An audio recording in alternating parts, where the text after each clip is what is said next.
Well, welcome, everybody, to another Wild Western Wednesday here on the Rebel Roundup. I'm Lise, Merle, and Sheila Gunn-Reid is out today. But to my absolute delight, my co-host today is none other than Rebel News, Drea Humphrey. Drea, good morning. How are you? Lise, it's good to see you. I miss you. And, as I saw that intro, I realized, I'm never on the Western Voice. I'm like the annoying cousin who's not, You're invited out to hang out on the street at night. you're So not. I'm You're happy. not.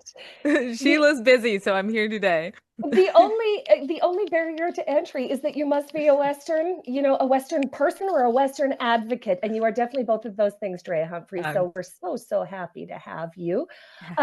Just before we get at our guests, and they are absolutely incredible guests. I know I say this every yes. week that we have the best Buffalo panel in the world, but this is going to be a truly remarkable Buffalo panel. But before we introduce the boys. Before we Hmm. bring the boys into the room, Drea Humphrey, do you want to do some housekeeping for the show? Sure. Simple housekeeping. What I really love about these live streams is this is just us. We're just going at it. We're going through the daily news with you. Same with our panelists and with the people who join into the show. So there's a fun way to support our journalism. And that is if you're watching on YouTube, you can leave us a super chat. Any donation, $5 or more. We incorporate that, what you have to say in the show. Sometimes you guys break the news that way while we're doing this show. And if you're watching after and you just want to, again, help support our journalism, you can leave a super thanks on YouTube. My personal favorite place to watch shows like this on is Rumble because we know they stand for free speech. So if you're watching on Rumble, you can do the same thing by leaving a Rumble rant. And thank you very much for your support in advance. And we'll talk to you later if you do that. Yes, indeed. Well, I think it's time that we bring forward the guests we have today. Two of the most credible and trustworthy, we'll say, influencers and independent journalists in the nation. We have none other than Marc Nixon, one of my favorite influencers because he's data driven. Okay, this guy is data driven and gives you that before he gives you the goods. So, Marc Nixon, great to have you on the program. Thank you so much. And also Chris Dacey, the absolute unstoppable, fearless investigative journalist. Chris Dacey. Chris, good to have you. Hey, good to be here. Good. So, guys, the Toronto police, oh, there I go, just losing our timeline. The Toronto police has shown up at a person's door because of comments that they made online about our prime minister. And I think we have a clip of this. We're going to watch it together, and then we're going to get your opinions about what exactly happened here. So take it away. There's some allegations that he's made some online posts to the Prime Minister of Canada. You have anything to say about that? Can you be more specific? What post? What I specifically said? Do you have a screenshot? Yeah, you specifically said, and you made it online. Because, I mean, he's a Zionist scumbag, and he's not my prime minister, so... Okay. But really, you're going to come to my door, and you're worried that I'm going to do something? Do I seriously look like a threat to you? So that's why we came to talk, right? So those threats are made... You know what? You guys should be busy taking care of actual real crime than standing here harassing me over fucking shit I say online. I understand, but... Okay, yeah, no. Don't be wasting tax dollars doing this bullshit. Nicole, if such behavior continues, if there is... What are you going to do? Put me in jail because I don't like our prime minister? No, but if you made some threats that are concerning... What kind of threats did I make? You still haven't shown me what I said. You're talking over me, man. I'm trying to explain to you what the Show me what I said. So if those threats are continued... Show me what I said. Right? You could be arrested and charged. Just want to let you know. Communist Canada. How do you like working for that? Are you proud of yourself? Do you go back home and look at your family in the mirror and say, this is what you do for a living? You harass people for what they say online because I don't like our stupid prime minister and he's a Zionist scumbag? You can have your opinion. You cannot. Whatever. I don't have to discuss anymore with this. So listen, Excuse me, don't touch my door. I'm letting you know. So don't touch my door. We will put a report in. It's documented. If such behavior continues, The Toronto Blah, Police blah, have blah, blah, takes it blah. very I will say seriously. whatever the fuck I want about our Prime Minister. You have can't an opinion, stop eh? my speech. You can have Sorry. an opinion, Yeah, you cannot exactly. Be threatening. That's all I'm asking you. What Alright? you say is Right. threatening, I say is just words. Okay. Have a Okay. nice day. So Goodbye you now. understand. Okay, you guys. Let's go to Chris Dacey first. Chris Dacey, is this justified in having a visit from the police for things you say on the internet about our Prime Minister? Yeah, I mean, first off, if there was a real credible threat, I think they probably would have done something about it. Here, we don't see what that threat may have been. I was reading this morning that perhaps it was something along the lines of "F you, I'm coming for you." We have a screen cap that Olivia is in the chat, and we can add some context to this for us real quick. So it's a screen cap. It looks like it comes from Instagram. It said they never ended up showing me. So this is purportedly the person whose door they were at. Probably my comments about rounding the government up and publicly hang them for treason against Canada and Canadians. So this is highly rhetorical, inflammatory language, but does it? Okay, so it sounds like she's an older woman. Sounds like she's an older woman. So where do you land on it now, Chris Dacey? Sorry. Yeah, I mean, I have a bit of personal experience too with the police coming and accusing me of things as well. It happened to me as I left the farm, and I was accused of doxing the police and harassing them. They could never show me proof. And this is a similar situation. I mean, they're coming after an elderly woman this time, it looks like. And to me, it doesn't appear like that's a specific or credible threat. I think there needs to be a real specific and credible threat for it to be a crime. Marc Nixon? Marc Nixon, where do you come down on this? Yeah, well, first of all, the police officer surprisingly was very calm. I did like that. If somebody shows up, if a police officer shows up to your door, this is for everybody out there. If a police comes to your door and they don't have a search warrant, don't even open the door. Do not interact with police. If they come to your door and knock, don't open. That's my recommendation, because she should have just ignored that. Another thing is, you know, on our fight against the liberal tyranny, we need to be strategic, where we like I do, is data driven. Like, yeah, I go against the government and all the things they're doing and putting $1.4 billion towards CBC. We need to go with facts. We need to confront them with real news, and you know, screaming and calling them names, or, you know, rounding them up. I mean, that's not the best way to win, right? We're trying to win and get a better country for our children, and that's the goal. That's the strategy, and that's where, you know. But I have to say, this is my take. If Bill C9, which is soon going to be approved, that woman would probably be let out with handcuffs. So that's where we're at today. And that's terrifying, Drea. Mm-hmm.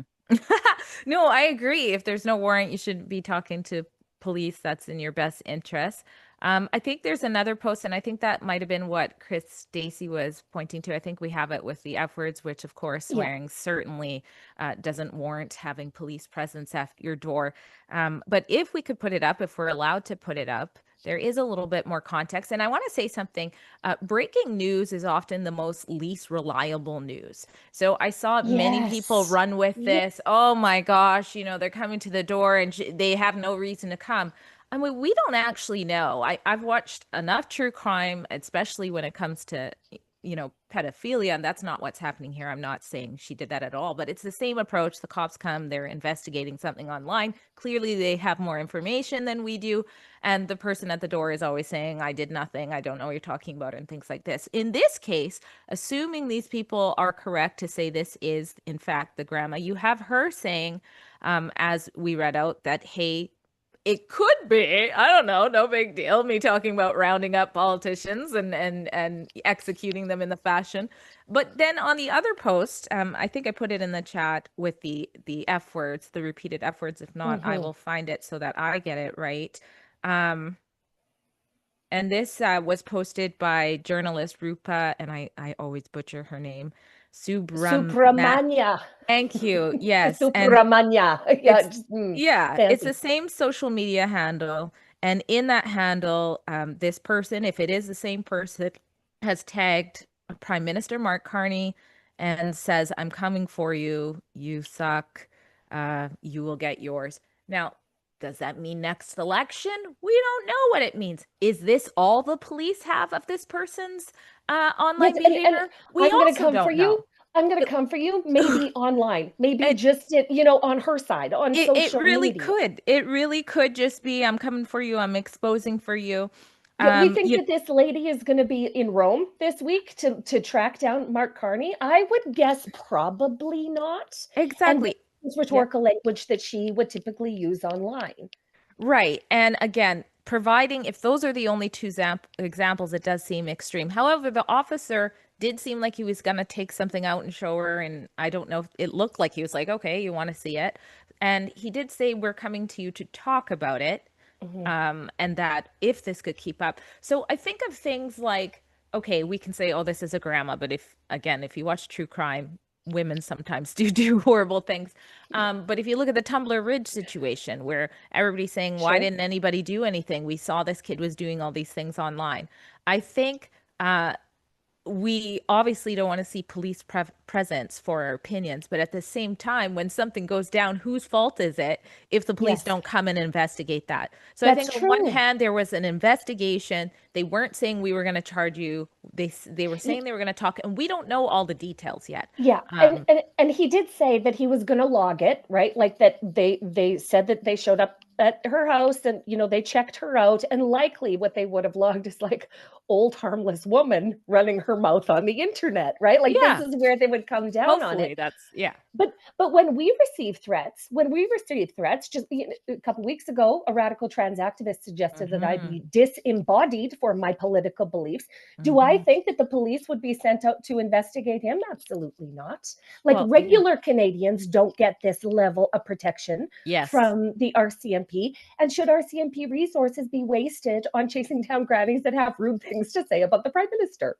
Providing those are the only two comments. Yeah, I totally agree with you. I was just going to add, imagine it was Pierre Poilievre receiving from one of these lefties, old grandma, like goes nuts onto Pierre. Would the police go to that house? Yep. So it's just that we see it for Marc Carney, but we don't see it on the other side. I think that's also raises a little bit of alarm. Yeah, that threat against me, they also tagged Pierre Poilievre in their threat against me. So it's, we know that this is happening, but there is no protection for the rest of us. We all know this. Let's move along to our next story, which is a banger, I gotta say. The federal government waited till the very last second to launch their appeal, defending Trudeau government's 2022 use of the legislation to end the trucker convoy in Ottawa. So they had a chance to let sleeping dogs lie. 4 judges in Canada have already said, you guys were wrong. You violated the rights of Canada. And at the very last minute yesterday, they submitted paperwork that said, no, we're going to appeal it again. Let's go to Marc Nixon first. Marc Nixon. How many times do the courts need to say that they illegally used the Emergency Act and broke Canadians' chartered rights? Twice.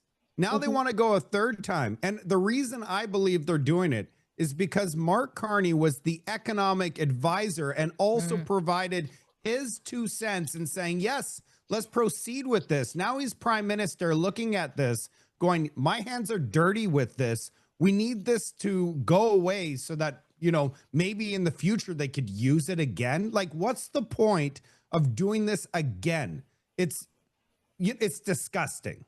I'm so happy you brought up Marc Carney, though, Marc Nixon, because he was complicit in this. He wrote an extensive, like Katie Telford planted op-ed in the Globe and Mail at the time. Chris Dacey, why do you think the government is dragging this out further? Well, I mean, this is what the government always does. I was watching right up into the wire, and I thought for a minute that maybe it wasn't coming in, and of course it came in under the wire. Yeah. It's interesting, like you say, Carney is one of the only people intimately involved that's still around.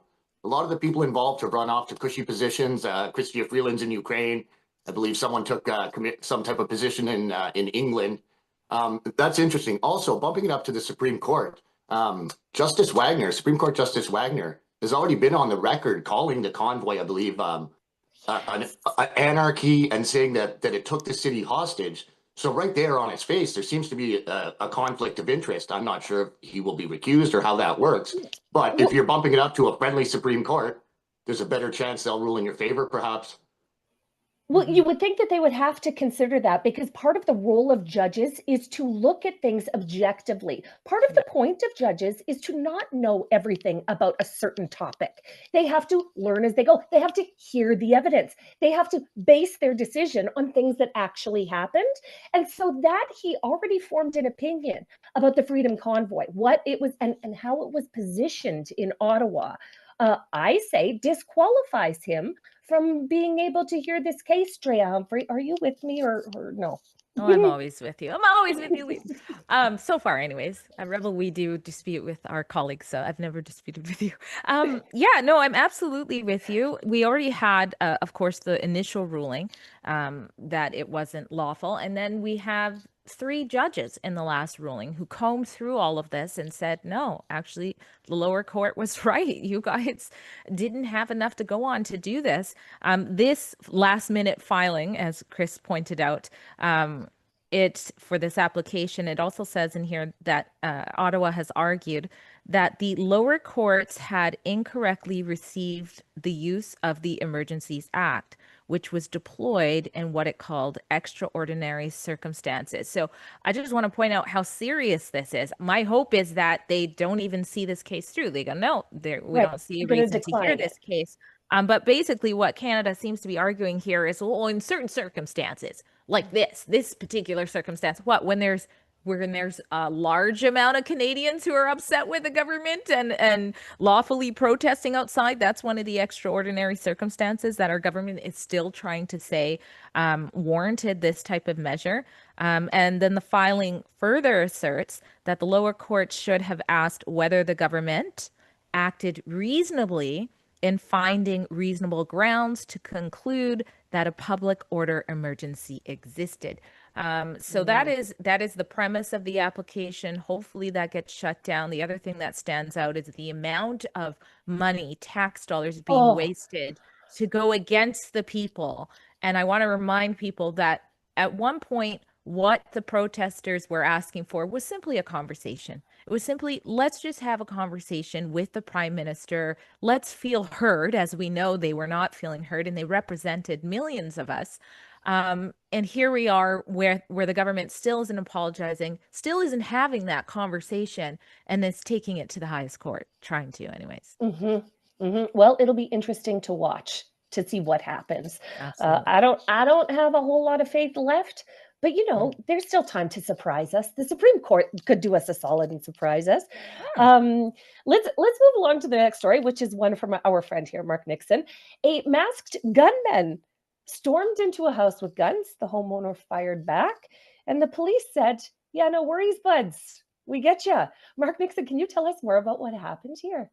Yeah, well, actually, Doug Ford came out this morning and he's like, go to town. If you have a legal firearm, look at this, guys. Open it up. Yeah, what's interesting is it sounded like a taser, but the police say that 4 guys came in with guns, and the owner of the home had a legal firearm that was properly stored, grabbed it, shot at them, which caused them to vacate the house. And one of them was shot, I believe, in the leg.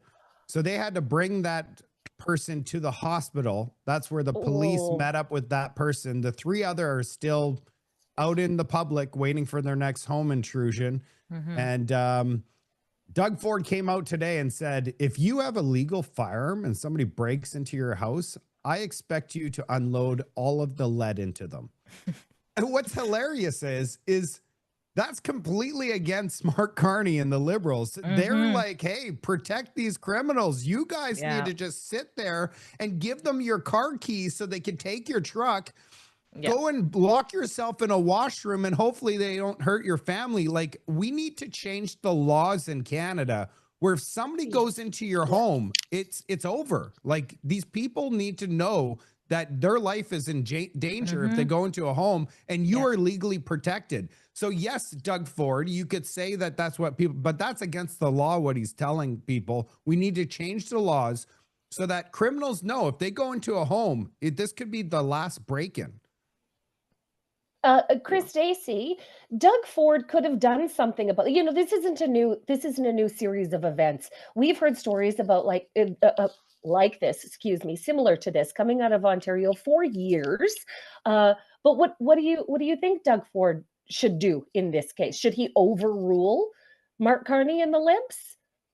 Well, there definitely needs to be law in the books. We saw a case, I believe it was in Lindsay recently, where there was a home invasion and the man defended himself. And he was arrested, charged, and put through the ringer for quite some time. Eventually, those charges were dropped. But if there isn't specific law in the books, even if you are defending yourself, just because the premier tells you can, that's not going to give you a pass when the law comes for you. So it's still kind of a crapshoot. You might get off, but in my experience before, no one ever has. The idea of firing multiple shots too, like there's a lot of concerns there.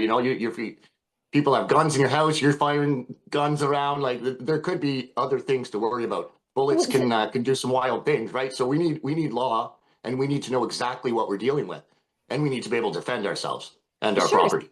Sure. So let's say that this happens again, and 3 or 4 masked intruders bust into a home of an innocent family, and they take Doug Ford's advice, and they absolutely unload their legally acquired and stored weapons in their house. Drea, Humphrey, what happens then? When the police show up, do you just say Doug Ford said that I could? It would seem that way. But can we actually play and listen to the clip? It's super quick before I comment on it, because I think people should see it. It's quite shocking, actually. We have it. Is there audio to of the intruders coming in? You guys showed it just briefly. That's okay if you don't have it, but because it is quite shocking. It is shocking, and I wanted to comment on what exactly we see there. Oh, by the way, anyways, go ahead. Go ahead, mate. But a couple of things here. Oh, here it is. Yeah, take a look at their hands. They got waves them up. So 3 guys storm into a house. Oh, yeah, he's saying. Yeah, that's what I want to point out. How? It's almost done. There we go. Okay. Does sound like a taser for sure. Sounds like a taser. Right? Sounds like a taser. Yeah. That's the noise that a taser makes? It sounds like it, but sounds like it. But yeah, that's what. Oh, sorry. I just wanted to say, how freaky is it that these, look how fast they got through the door. That's shocking. Yes. They got through so fast, and they're saying police. So I just wanted to, for public awareness reasons, to let people know that's a strategy some are getting to get in your house so quickly. The other thing I want to comment about is how swiftly the homeowner acted to be able to address that ambush that quickly. They retreated very quickly, and I'm happy to hear that one was injured, so that hopefully at least one will be brought to justice. The other thing I want to point out is that this is a lawfully acquired weapon, and it was lawfully stored. So again, make sure that your weapon, if you have it legally, is lawfully stored, because that's actually our number one gun offenses, is people just not having their weapon stored. But kudos to this homeowner who was totally on the ball and did the right thing, and apparently has the blessing from the premier as well in doing so. The other thing I wanted to say is, yes, you're right. These laws, we need to make our law strong enough to act as a deterrent. And something that's happening in Ontario is you have these younger kids, that are getting involved in gangs. And what's happening is they're actually being groomed.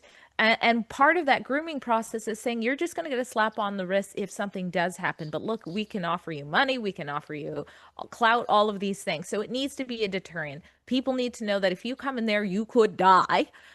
If you don't get arrested, you may die instead. So I'm all for this, and I'm happy to hear the premier. And I know Premier Smith also took, sort of a similar approach in the past when she commented on this, a different case. Can I add one thing? Please. It's important that people have a camera, because if there was no camera showing that these people were fully armed with pistols, this would be in trouble. The homeowner would be in trouble. But because there's evidence that these people were holding pistols and broke in like that, I think that's why they said no charges. That's right. And That's right. hopefully they're going to stick with no charges. Like, do we know that? Because it could just be that they're still investigating that. So I hope. Right, because Did they say? It sounds like they're not going to pursue charges. Okay, good. So probably because of that video evidence from the doorbell cam. And I agree, Mark. I agree. My security feature in my home, in the case that armed intruders ever bust in the middle of the night, is that they will come into our house and immediately trip over one of my kids' band instruments, or their sports equipment, or their boots, or their ski pants, or this is how we do security in our house. Okay, guys, I want to come in. You just gave it away. You gave it, Home Alone. Good luck to those criminals. Okay, my kids have left absolute landmines at every entry into the house. And best of luck to you guys. I'll be calling the cops, being like, they've sprained their ankle. Look, there they are on the floor. Anyhow, I want to get to this story because it is so juicy before we let our boys go. It's a Saskatchewan story. We're skipping ahead a little bit, but get this, guys. So a veteran Canadian Border Services investigator, Tobin Tisdale, for all intents and purposes, he's a super well-respected 23-year frontline officer, caught a man named Gurpreet Singh running a clear immigration fraud in Saskatchewan and Kelowna, faking job letters for fake religious worker positions at Sikh temples and selling them to foreigners as a scam, as an entry into Canada. So Tisdale, this is the CBSA officer, Tisdale's evidence got Singh convicted on 10 of 12 charges in 2022 by a justice named Naheed Bardai. Now put a pin in those two names. So we got Gurpreet Singh is the accused, and we have the justice Naheed Bardai. So then, right before sentencing, because he was found guilty on 10 of 12 charges, the defense lawyers accused the CBSA officer of witness intimidation. Supervisors let him follow up on the claims himself, and the witness backed him. No real misconduct was proven, yet the justice, Naheed Bardai, slammed it as a systemic collapse, egregious conduct, stayed the charges in 2025, and erased the guilty verdict, letting Singh, get this, Gurpreet Singh, who was running an immigration scam, walk free with no record, no jail, and he is now suing Canada for violating his charter rights. Oh my God. Listen, hey, Drea Humphrey, real quick, go first. Should this guy be able to sue us for violating his charter rights when he was in the country improperly and running an immigration ring? Of course not. Absolutely not. I mean, has it gotten to the point where the case is going to be heard? I mean, anybody can apply and file an application. I hope that this doesn't even waste our court's time. And I'm reminded of out here, we have this extortion issue that's out of hand. And I think it's close to 11 of the people here illegally involved in these extortion cases where houses are getting shot up, businesses are getting shot up. Some people are actually dying. I think close to 11 have gone and said, oh, wait, I'm filing refugee status and we actually entertain this. Like, it's madness. Yeah. Yep. Chris Dacey, are you on the side of the CBSA officer, or are you on the side of the bad guy who was running an immigration fraud ring? Yeah. In this case, I'm definitely with the CBSA officer. And I'm just wondering what recourse there is for such things. So they did an investigation.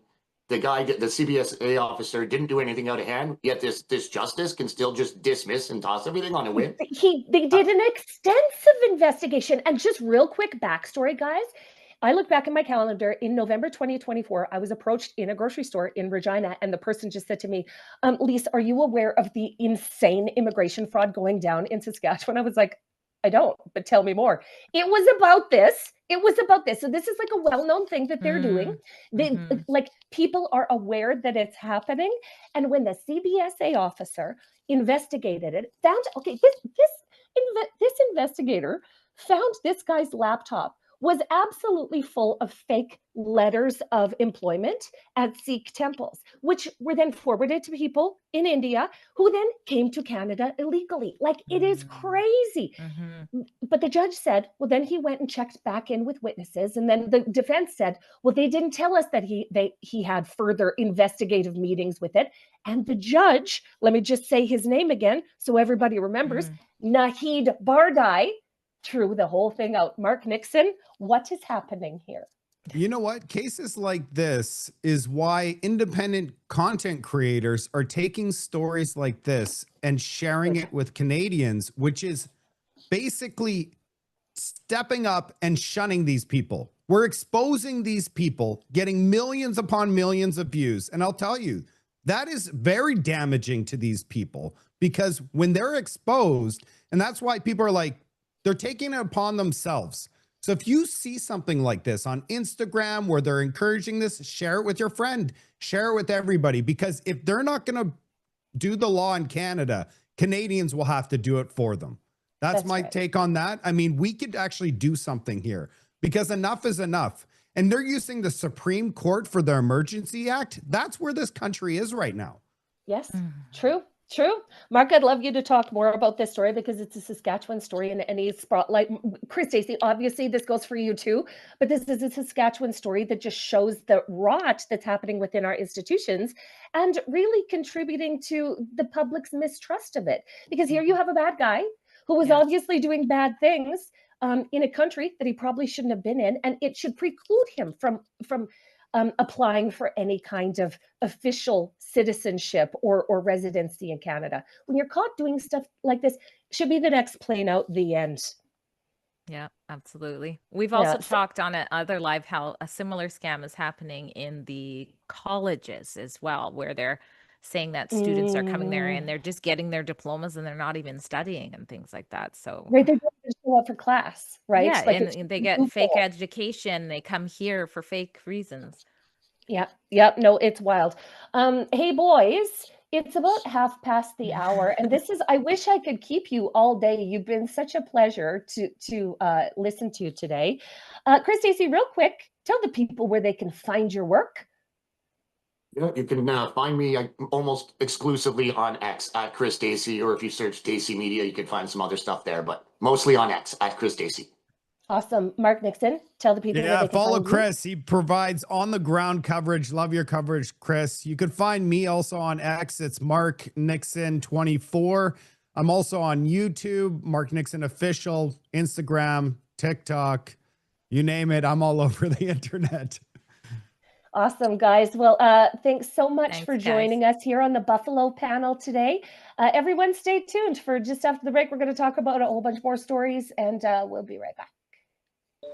Budget 2026 is focused on what matters, including record investments in healthcare, with a strong focus on supporting more doctors and nurse practitioners and providing the services patients rely on most, including an additional 50,000 surgeries.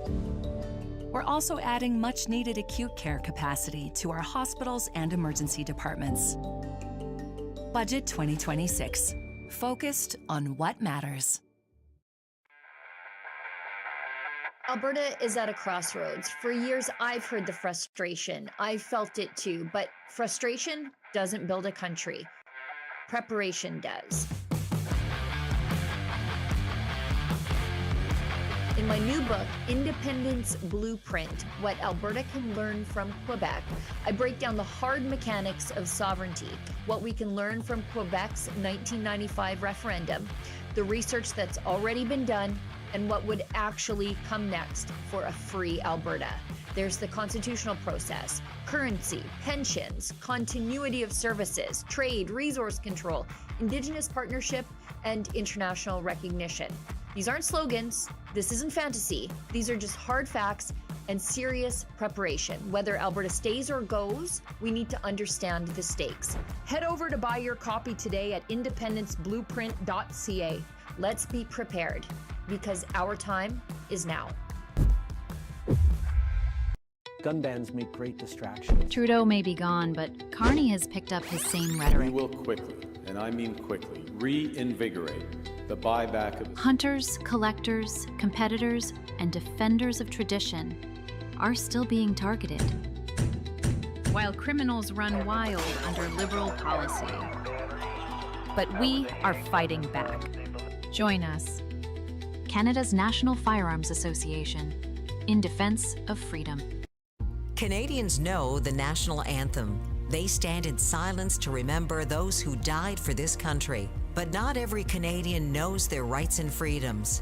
The Freedom Passport will change that.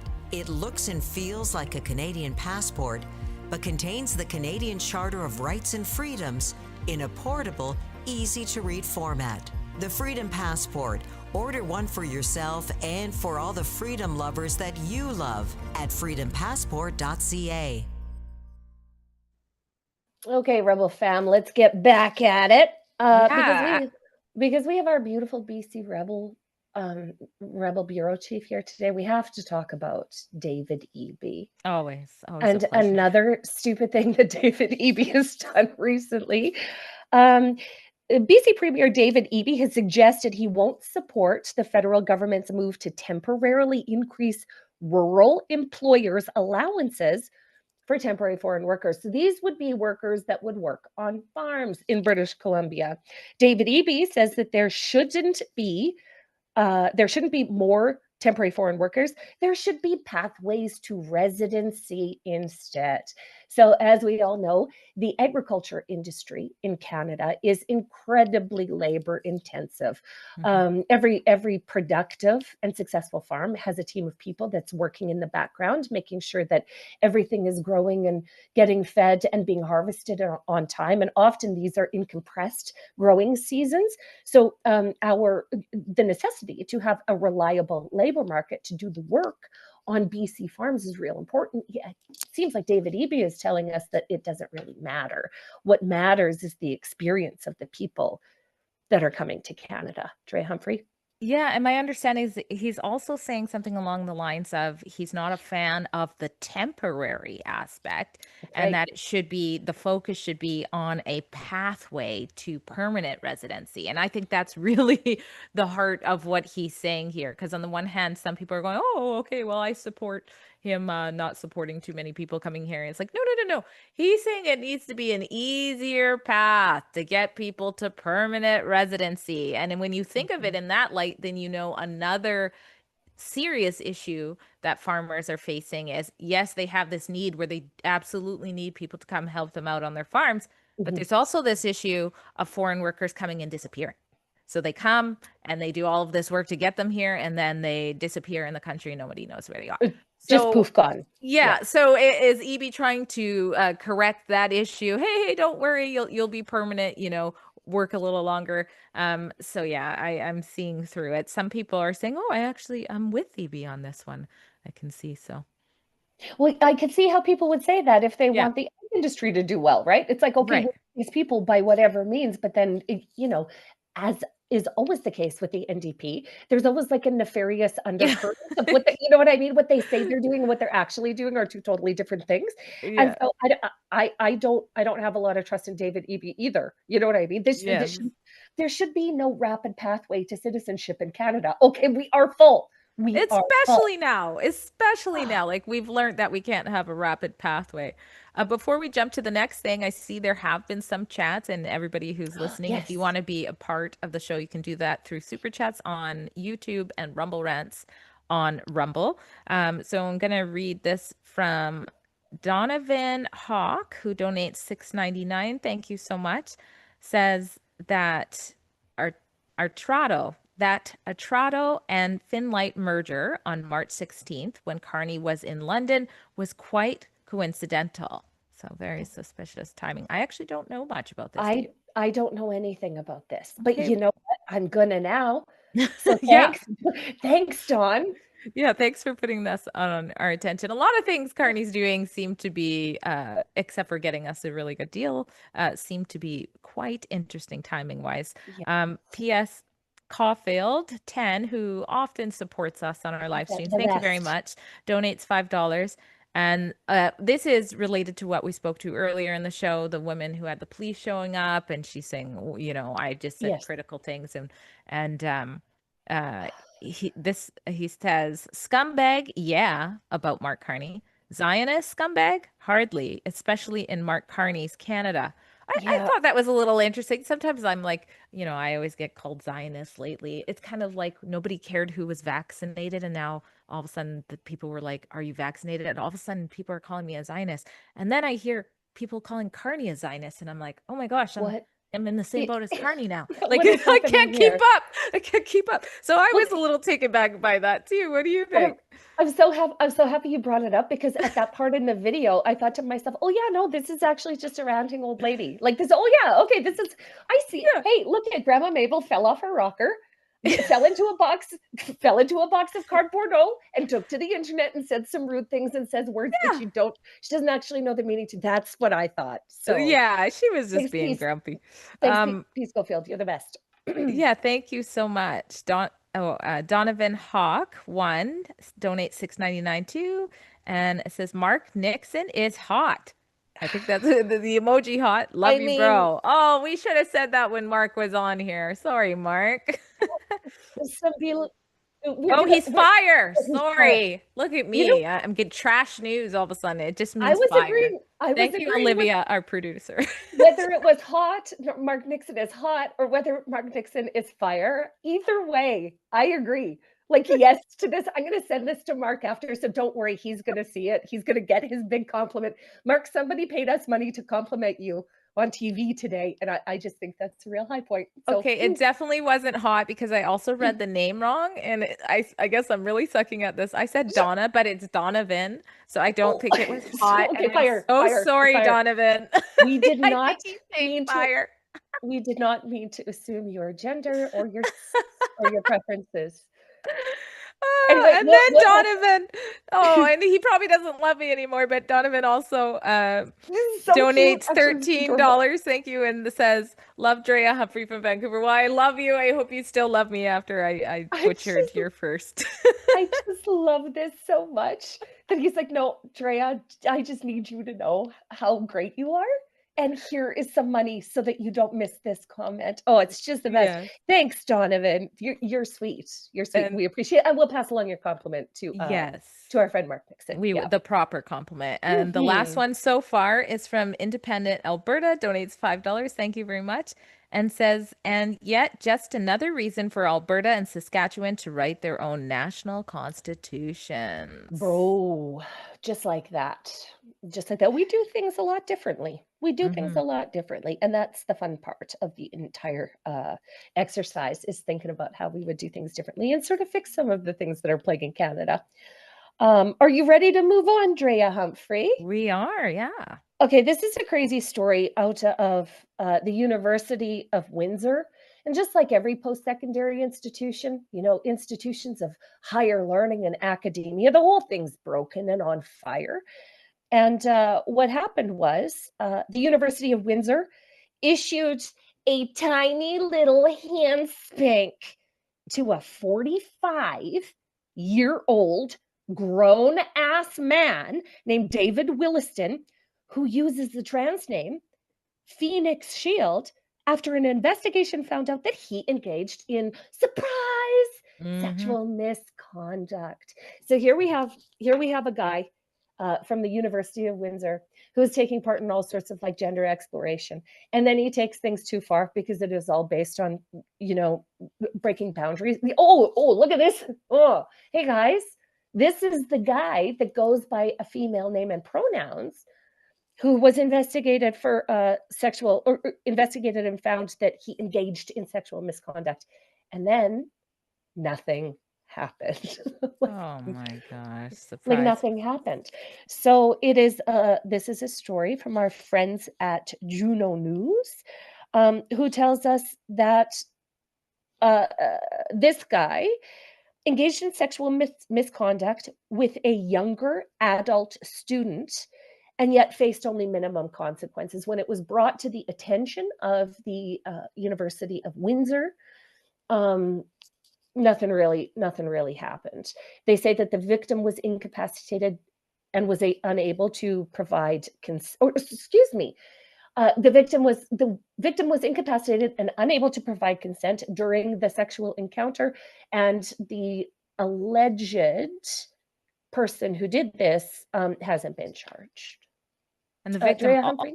yeah, the victim also blames identity politic optics for the university's decision to only issue a minor reprimand, a no contact order, and an education session. So very quietly sweeping it under the rug, and they're blaming identity politics. We're seeing that more and more. I mean, I haven't dove into this situation. So again, I like to know my facts before I say anything. So moving more generally on this issue, who would have ever thought that a group of people who believe sexuality is their identity, like that's what matters the most, that's how they want to be perceived, may have some hangups when it comes to sexual conduct. It's, you know, and there's a very small percentage of people who I did think that. I could see this coming from 100 miles away, as is every single person with common sense in this universe, because people that identify under the LGBTQIA umbrella are disproportionately more likely to be investigated, arrested, and convicted for sexual offenses. So of course we're going to see a higher than normal number of these people that are working within pride societies. They're working within LGBTQIA groups. There's a real famous guy out of England who was running one of these youth pride groups that just went to jail for 30 years for child, in a public bathroom. You know what I mean? When you make this part of an acceptable part of your lifestyle, don't be surprised when it comes back to haunt you. And I hope it does haunt this guy. I hope it does. Like, I hope that somebody sticks up for the victim.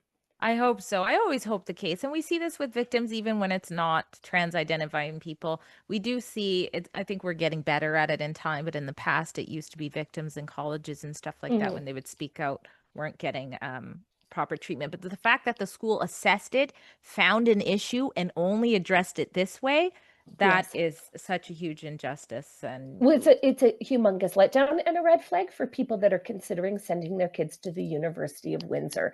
At the end of the day, the truth is going to come out in the wash, and it's the University of Windsor that's going to suffer the reputational consequences. The end. You're not safeguarding your students, and that's pretty important to people that are paying. This is why people need Buck. They need the book, Buck, right? Oh, all of us, thanks, we all need your lovely book. I actually just saw it there back there. This is why kids need it before they get indoctrinated. Your high school students need it before they go up to post-secondary. True story. It is the inoculation of this is the book that will inoculate your children against the woke mind virus. And it is my goal to have this book in the hands of every child and every young person and every adult. I had an 86-year-old woman read it the other day, and she loved it, Drea. So thanks so much for allowing me to brag about my little book. I'm going to have an update really soon on it. But Drea Humphrey, I've been meaning to send all of our Rebel team a special Buck the Rainbow Unicorn gift box for your children. So I'm just going to be in touch. I'm going to say, give me your address, and you just must give it to me. Okay. So, so we're gonna move a little bit along with it. And this is a really sad story, and I hate telling them, but man, it's important. But a recent study about MAID in Canada. So this is medical assistance in dying in Canada. We all know about this. A recent study following the loved ones of medical assistants in dying in Canada patients revealed the program has, quote, poor coordination, which resulted in one participant discovering that their mother was euthanized after the fact. On a scale of 1 to 10, Drea Humphrey, how screwed up is this? this is an evil beyond evils. I mean, recently, most people heard about what happened to Keanu Fabian, where his family, a very young man, where his family found out after the fact. We've also have the infamous Dr. Ellen Wiebe out here, who, by her own admission, has been a part of 400 different maid deaths, however you want to say that. And she has a case. There's a case out against her where the husband, it's the same type of thing. He's saying that his wife was mentally ill, and he alleges that she didn't even approach her mental health team and things like that to assess. So we are stepping into the evil of evilest territories in Canada when we're talking about things like this, where it's happening, there's no consent, and then no knowledge to the loved ones. And then we're also talking about expanding that to people who are struggling with mental health and suicidal ideation, and perhaps able to make it look like they aren't. So I'm just very disgusted and weak in the stomach every time I hear these updates have made. The fact that Canada, some of our leaders have even considered letting babies die after abortion, I guess it is. So we are just, I'm almost speechless when I look into this on how far the goalpost has been moved. We're very extreme and radical in this area. Yeah, we are devoid in morality in this regards, that Canada would be really state sponsored executing its own citizens under the guise of medical assistance in dying is bad enough. But then you hear about stories like this where the bureaucracy is designed to take over someone's experience and usher them through the process of death without even notifying the family.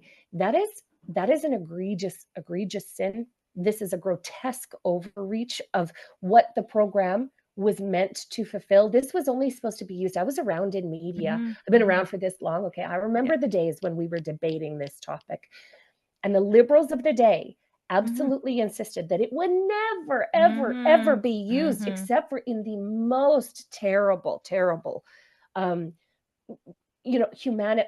humanitarian grounds, in those circumstances. Now we've got a bureaucracy that will rubber stamp the end of a life like it wasn't a life, like it's nothing. And I think that's really sad. And I appreciate that the Americans are still having our backs on this. I saw Matt Walsh say something about this the other day, and we just appreciate that so much, because when as Canadians, when you're up against a government that deplores you so much, like really, our government has a great deal of contempt for us when, oh shoot, my stupid home phone is ringing. But when the government has this much contempt for its people, we're almost we're at the point of needing an intervention. Absolutely. Just to put a fine point on this, I got sucked into a death doula algorithm on the internet. Oh, this is a training program, right? So this whole story was centered around, the families of the patients say that there's poor communication.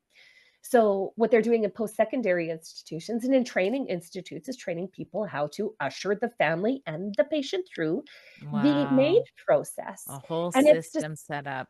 Well, how disgusting is that? How disgusting! You have a CUPE member show up at your grandma's bedside and said, with a chipper, happy, friendly face, with her little eyelash extensions, and she says, "I'm just going to make sure this is as smooth a process as possible. By this time tomorrow, your grandma will be off to the other world, and I can continue on with my checklist." Can you imagine? And yet this is what's happening in Canada. It's crazy.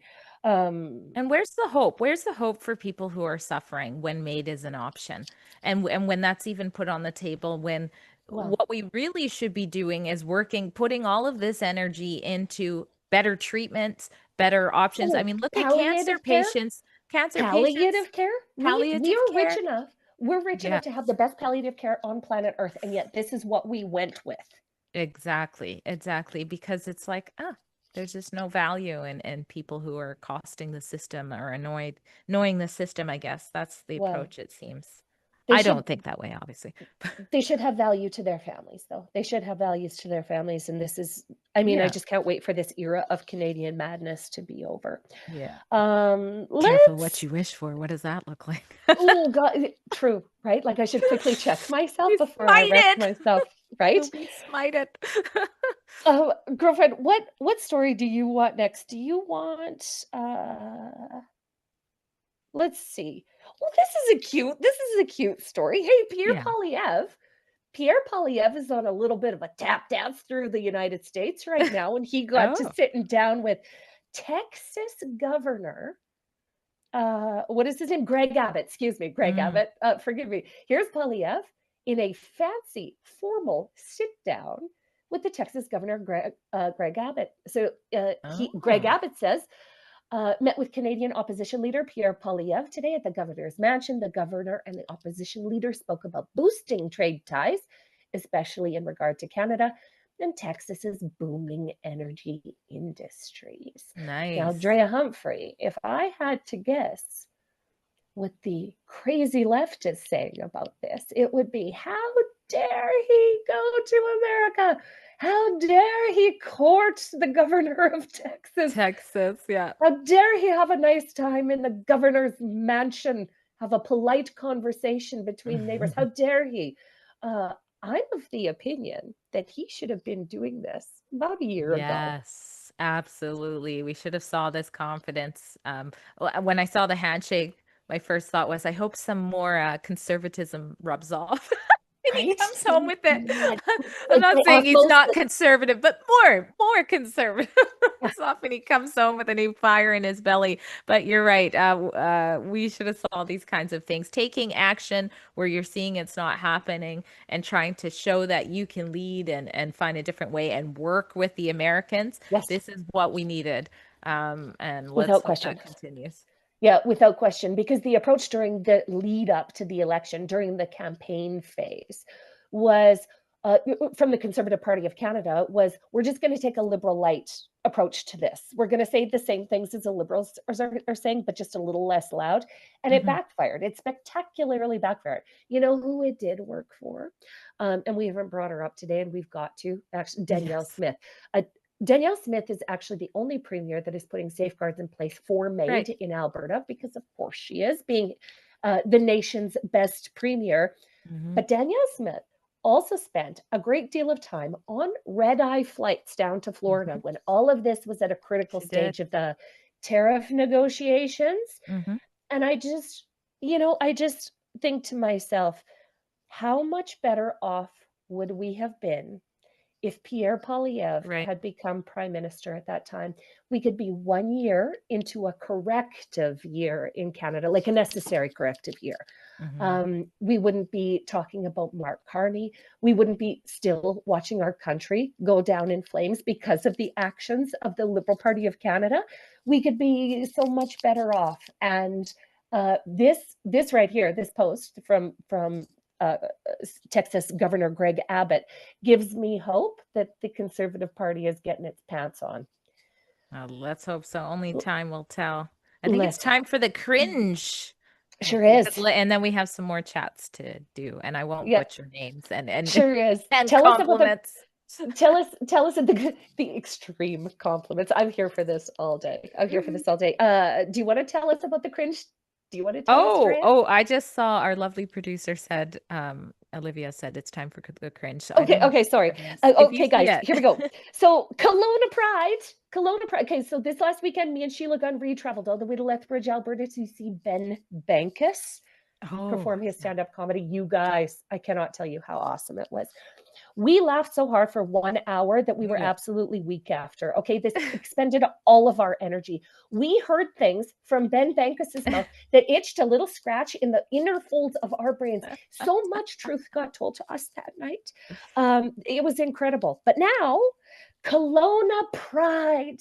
Ben Bankus is booked tomorrow night in Kelowna. Kelowna Pride has reached out to Prospera Place. This is the venue that's agreed to host Ben Bankus. With great concern and great disappointment about Ben Bankus saying things that we might not like in Kelowna. Drea Humphrey, What is your guess? Are they going to cancel this event tomorrow night in Kelowna? I would not be surprised. We see this all the time in Kelowna specifically, where the LGBTQ supremacy groups come out and stifle the free, in this case, it's just entertainment, but stifle expression, all of this stuff. They are like a little small but loud army. And time after time after time, I've seen the people in power collapse and cave and cower to them. Also, Ben Bankus himself, if you follow him on social media, he's very open about how often he gets canceled, especially in Canada. It's actually outrageous. So I hope it doesn't get canceled. But I would not be surprised if it doesn't. He's very funny. And, comedians, they push the envelope. He really roasted me one time. I don't know if he remembers this, but he did roast me. No. I was sitting a little too close to the stage one time. He's a funny guy. I can take a joke. He made fun of me. It was funny. But apparently, these people representing the Pride community, because I'm sure there's many in the LGBTQ whatever community that wouldn't care if he performed. It's these ones that are like militants that are in these activists, groups yes. and in these unions that are calling the shots. Yeah, because they don't have jobs. And if they do have jobs, they don't actually work at them. So they have all of the time to organize in this regard. And I do hope, but I will say this, I do hope for the people of Kelowna that are considering going to the Ben Bankus show to quickly get your tickets. You want to sell out that venue real quick because they'll be less likely to cancel a fully sold out event. They'll be and less if likely they to do that. Stand up for your right to have gone and laughed for an hour. This is insane.